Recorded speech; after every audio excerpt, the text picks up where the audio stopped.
বিসমিল্লাহির রহমানির রহিম।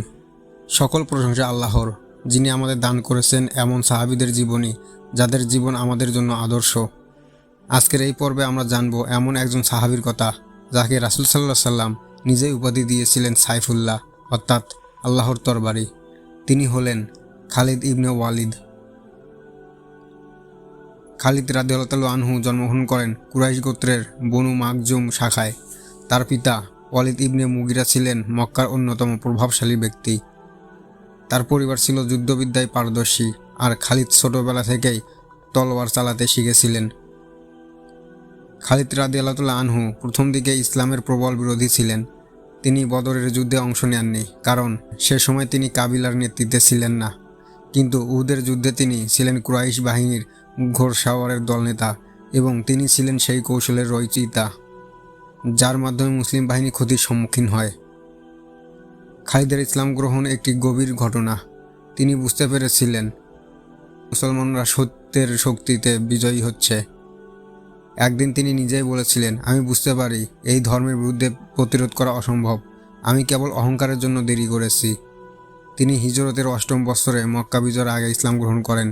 রাসূল সাল্লাল্লাহু আলাইহি সাল্লাম তাকে দেখে বলেন, আলহামদুলিল্লাহ, যিনি তোমার অন্তরকে ইসলামের দিকে মোড় দিয়েছেন। তুমি একজন বুদ্ধিমান ব্যক্তি, আল্লাহ তোমার জন্য উপযুক্ত। মুতা যুদ্ধে 3 জন সেনাপতি শহীদ হওয়ার পর খালিদ রাদিয়াল্লাহু তাআলা আনহু সেনানায়ক হিসেবে দায়িত্ব নেন। মাত্র 3000 সৈন্য নিয়ে তিনি 2 লক্ষ রোমান বাহিনীর বিরুদ্ধে দাঁড়ান এবং যুদ্ধকে এমনভাবে পরিচালনা করেন যে মুসলিম বাহিনী নিরাপদে ফিরতে পারে। রাসূল সাল্লাল্লাহু আলাইহি সাল্লাম বলেন, আজ খালিদ আল্লাহর তরবারি হয়ে যুদ্ধ করেছে। এ থেকে তিনি পেলেন উপাধি সাইফুল্লাহ। মুসাইলিমা কাযযাবের বিরুদ্ধে ইয়ামামার যুদ্ধে খালিদ রাদিয়াল্লাহু তাআলা আনহু নেতৃত্ব দেন। এ যুদ্ধে প্রায় 70 জন হাফেজে কোরআন শহীদ হন। তিনি নিজের হাতে হত্যা করেন মুসাইলিমাকে। এ যুদ্ধের এক অজানা ঘটনা।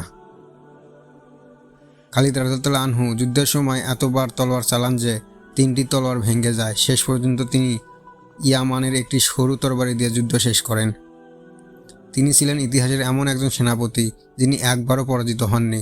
সিরিয়া, ইরাক এবং বাইজেন্টাইন সাম্রাজ্যের বিরুদ্ধে একের পর এক বিজয় এনে দেন।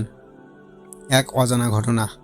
খালিদ রাদিয়াল্লাহু তাআলা আনহু একবার তীব্র জ্বরে আক্রান্ত অবস্থাতেও যুদ্ধের ময়দানে নেতৃত্ব দেন। তার বাহিনী মনে করেছিল তিনি শহীদ হয়ে গেছেন, কিন্তু তিনি উঠে দাঁড়িয়ে আবার সামনে এগিয়ে যান।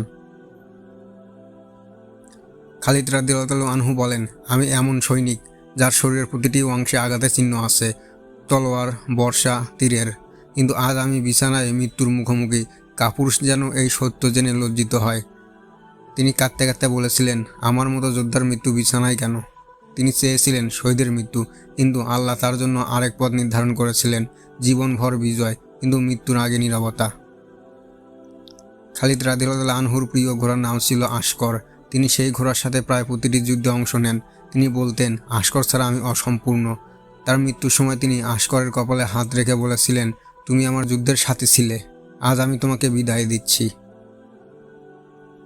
রাসূল সাল্লাল্লাহু আলাইহি সাল্লাম তাকে খুব ভালোবাসতেন, কিন্তু ওমর রাদিয়াল্লাহু তাআলা আনহু খিলাফতকালে তাকে সেনাপতি পদ থেকে অপসারণ করেন, যাতে মুসলিমরা খালিদের নয় আল্লাহর উপর ভরসা করে। খালিদ রাদিয়াল্লাহু তাআলা আনহু দুঃখ পাননি, বরং বলেছিলেন, আমি যুদ্ধে ইসলামের জন্য যুদ্ধ করি, পদমর্যাদার জন্য নয়।